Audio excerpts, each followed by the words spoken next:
24 horas de estallar la huelga del Sindicato de Trabajadores al servicio del Poder Ejecutivo de Michoacán, STASPE, las dependencias descentralizadas del gobierno como el Zoológico de Morelia, la cual cuenta con personalidad jurídica y patrimonio propio, es una de las áreas donde los empleados siguen laborando. Los encargados de limpiar los espacios de los animales y darles de comer continúan con sus actividades. También se permite la entrada a los proveedores de alimentos e insumos para los más de 2.600 ejemplares de 481 especies distintas. Somos guardias emergentes, que son 27 compañeros, para darles de comer a todas las especies que se encuentran aquí en el zoológico.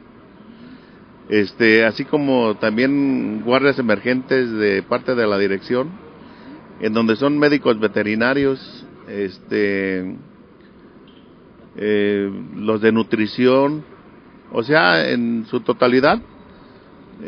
Todos los animales están bien resguardados, protegidos. Los animales ajenos a los problemas laborales de quienes deben cuidarlos siguen sus rutinas diarias de alimentación y cuidados. Los felinos reciben su carne, las aves su fruta y vegetales, así como los rumiantes y primates son atendidos para evitar que alguno enferme.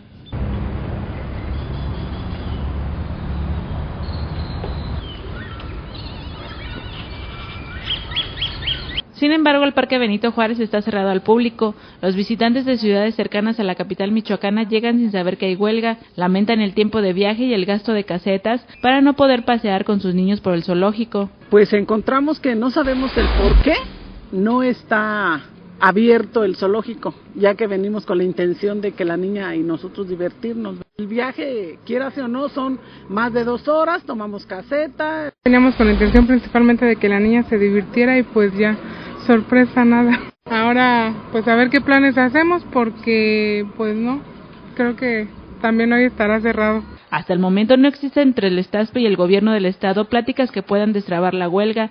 Las negociaciones están detenidas y el sindicato advierte riesgo de que la administración priista busque declarar inexistente su movimiento, a lo cual los burócratas también buscarán los recursos legales para impedirlo.